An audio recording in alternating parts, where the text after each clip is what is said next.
Hi, this is Rebecca from ChemKnits, and in today's episode of Dyepot Weekly, we are going to kettle dye some roving with Wilton's black food coloring. I'm going to start off by adding 2 tablespoons of white vinegar to it's about maybe a ½ inch or so of water along the bottom of this kettle. Just carefully mix that up. I have pre-soaked the fiber for about an hour, and I'm going to be adding it to the dye pot fairly saturated and kind of arranging it around so it is just barely covered. It is currently on the bottom of the pot, and you can see that some of the fiber is a bit above the surface. And I am now going to turn on the heat low so we can start slowly heating this up.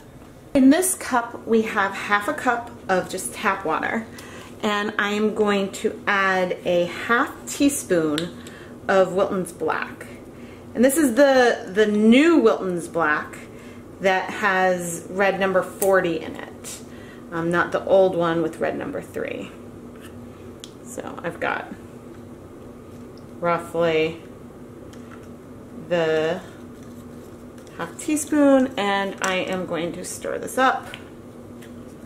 I'm wearing gloves just so that way I don't stain my fingers. You can see I got some food coloring on them as I'm doing this. And it's a lot easier to wash food coloring off of my fingers, or off of gloves, than it is my fingers. But so we've got this beautiful, beautiful black. And my plan is to pour it in to the pot at one end. So that way we might see some breaking throughout the kettle, or even some white patches. But I think that it should mostly diffuse through the fiber. But you know, we will see. It depends on how, well, the heat probably will not be very even with this low levels of water, but yeah, we will see something really cool, I hope. So we're starting to see a couple bubbles, so I am going to reduce the heat to the lowest setting. Now it is time to add the dye, making sure that it's nice and stirred, and I am going to pour it over this edge of the pot. And that actually looks really, really black. That's kind of cool. I guess you maybe will be able to make black with food coloring if you just add a real lot of food coloring.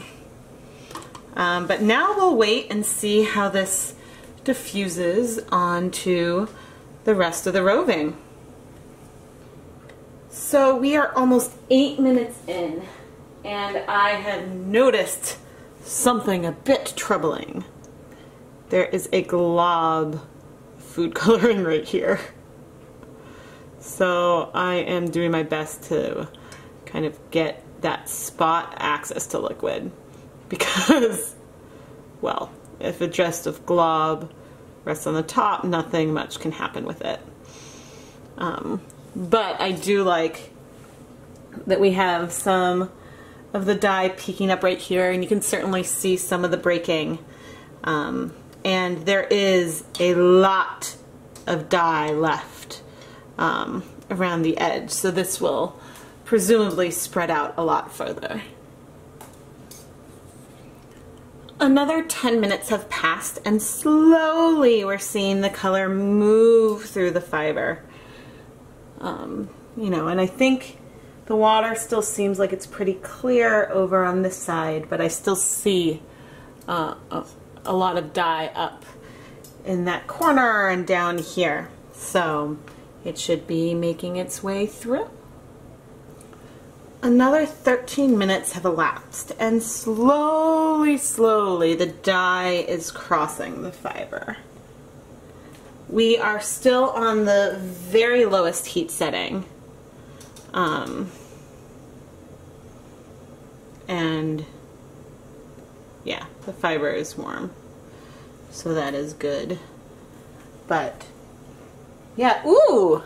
You can't really see, but there's some really bright, brilliant blue right there that's come up. I'm excited to see how this will travel through the fibers further. Another 11 minutes have passed, and we have a lot of food coloring on this side over here. Whereas, and oh, I guess I would mess it up. Whereas on this other side, the water is clear still. So we are slowly but surely working our way across. And ooh, I love some of these deep blues that are coming through. But yeah, we'll just need to be a little patient, I guess. After another 10 minutes, I think that the color has crept a little further. I'm curious if the end result will be an all-over dark color or how much of a gradient we will really see.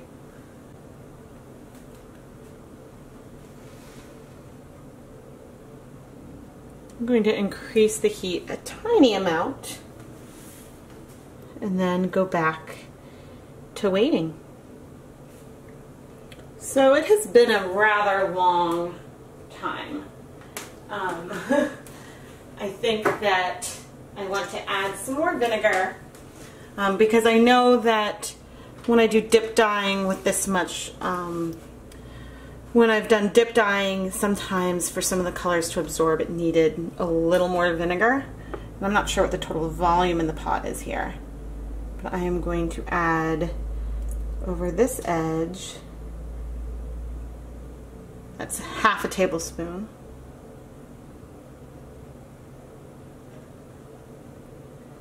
I'm going to add half a tablespoon around here as well. Yeah, because you could see when I poured that on how things got a bit lighter looking, which means that the dye is not absorbing to the fiber. And look, that is a lot of dye still. So I am going to increase the temperature further and keep a close eye on it because maybe we're just not quite hot enough. But the fiber in this roving is exactly the same fiber that is in the worsted weight 100% yarn that I use a lot. Okay, so we were at just below a boil. So then I don't have a good answer for you about what is going on, but hopefully with the heat increased, you know, we might see some movement. And I think, all right, I think I'm finally gonna start pushing this thing, start moving things around a little bit. I'm trying to be gentle, but I want to allow the dye to move.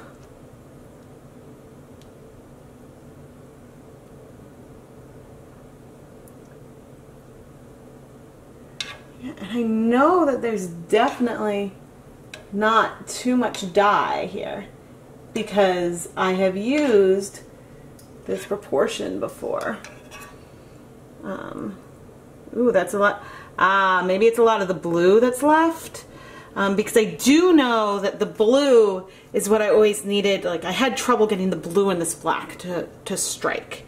And so in some of my other experiments, I have needed to increase the amount of vinegar at the end for that blue to finally absorb to the fiber. So I wonder if this is, yeah, maybe that's mostly blue over there. Yeah, all right, it looks like almost all the purple has absorbed, and it is just the blue that's left. So hopefully adding this extra vinegar will help things move forward. If, you know, I can get it distributed a bit. I'm gonna add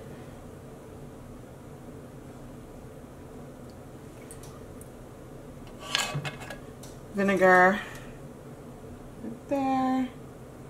The problem with adding vinegar when we're in the pot is it doesn't get distributed that well across. So I'm going to use a slotted spoon.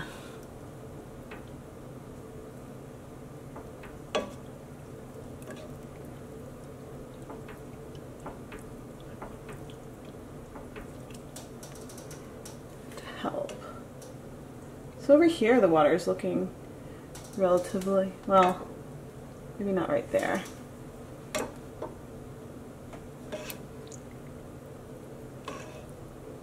Okay, more color is coming across.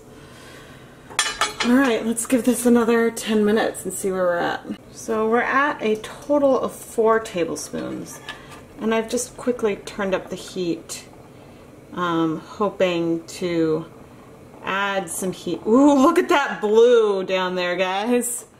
Ooh, this roving is going to be beautiful if we ever get all this dye absorbed. Oh, that is so exciting.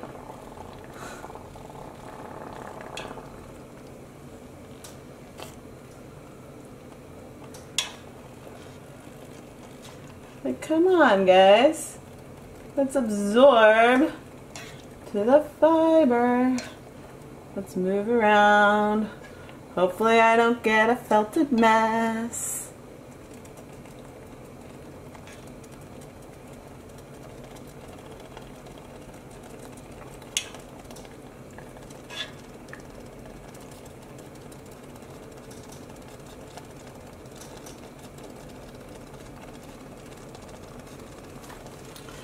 All right.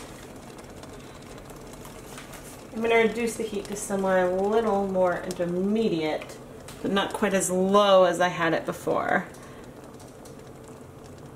I really don't want it to felt, but I do want all this dye to absorb. And I'm able to get it to all absorb with this exact same amount of dye. So, I am curious.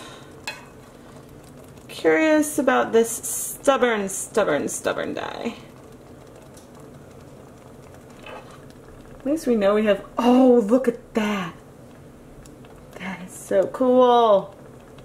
I guess we're gonna have some really pretty roving with some really nice color, but dude, just absorb, absorb, absorb, absorb. We have a total of 4 tablespoons of vinegar in the pot. The fiber is warm to touch throughout, and I just turned off the heat. I am going to let this sit and see what absorbs, and if we cool off and there's still a lot of dye in the pot, I'm going to remove the fiber, add vinegar directly to the dye bath, and then basically over dye the fiber. So the water is significantly clearer than it was before, given that there's a lot of blue here, but it is relatively translucent, which is nice. So I'm now going to remove my fiber.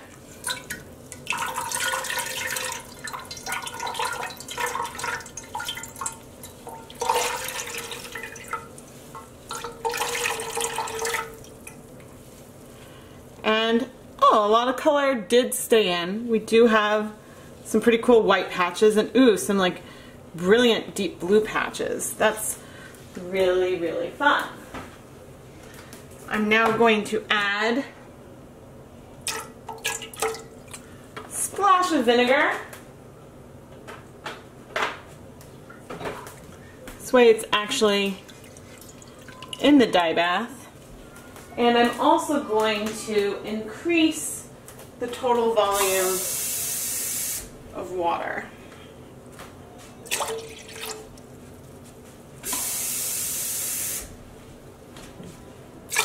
Two.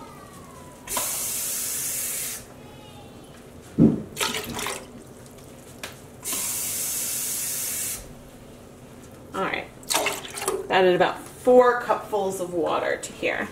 Now I'm going to put the fiber back in the pot. Alright, now you can see that there is plenty of water to submerge the fiber. And I'm going to slowly bring it up to a heat.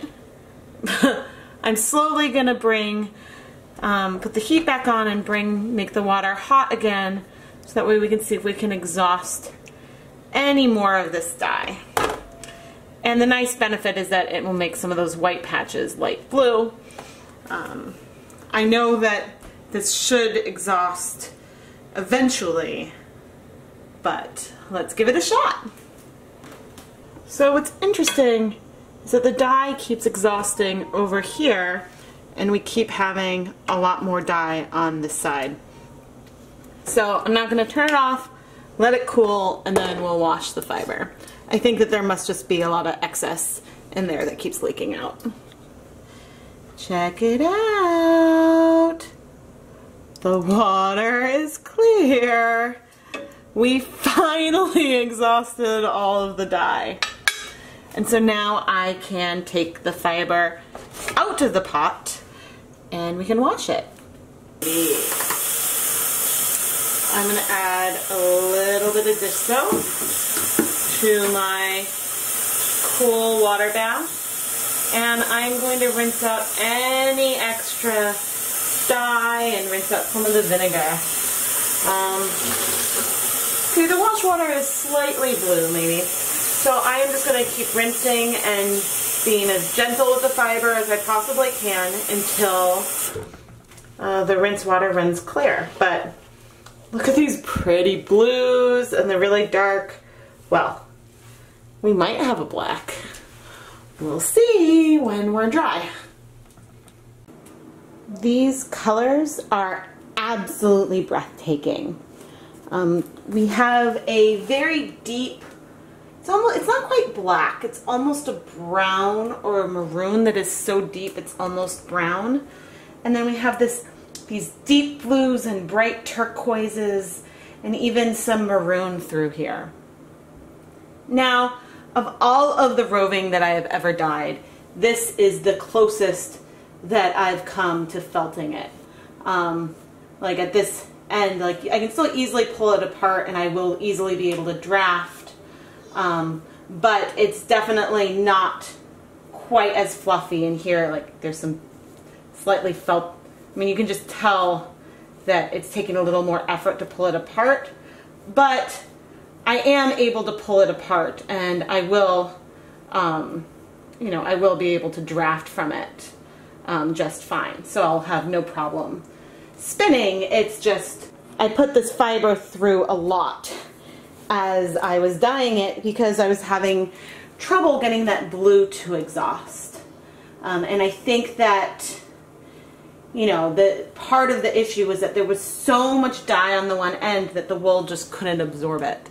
And also sometimes this blue at the end is a little hard to absorb, and it took, you know, a long time sitting in the pot to get all the color in the fiber. Thank you for watching this dyeing video. I had a lot of fun breaking black over this roving, and I think that next time I might add some more vinegar at the beginning and maybe make the dye a little less concentrated, or take care to not abuse the fiber as much as I did. But even with as much agitation of this fiber I did in hot water, this is still spinnable, and I know I'm going to make a fantastic yarn. And if I finish the yarn before this video comes out, I will bring it in here to show you what it looks like. I am Rebecca from ChemKnits, and thank you for watching this dyeing video.